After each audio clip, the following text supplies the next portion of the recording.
Welcome back to Voltage Vendetta. As always guys, the links to everything that we're talking about are going to be in the description down below. Okay guys, in this video we're actually going to be comparing these two devices here. So at the top here we have the Apple iPhone 13 and at the bottom here we have the Apple iPhone SE 2nd Gen. Now we're going to be comparing these two devices here in three different categories, and those categories will be screen size, battery power and camera. Now let's dive straight into it and take a look at that screen size. So for the iPhone 13 here, we have a screen size of 6.1 inches, whilst in the iPhone SE here, we have a screen size of 7.4 inches. So it is the iPhone 13 here with the slightly larger screen. Now let's talk about the battery.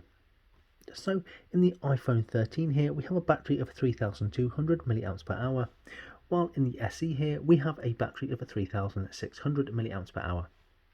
So there isn't much in it between the two devices here. Now let's talk about that camera. So firstly, let's talk about that front-facing or selfie camera, the one that everybody's interested in. So for the iPhone 13, we're looking at a front-facing camera of 12 megapixels.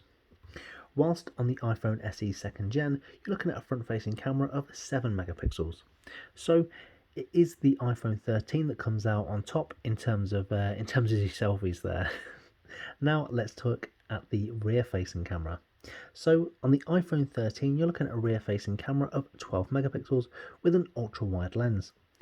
And on the SE here you're looking at a camera of 12 megapixels. So there's not much to separate these two devices here.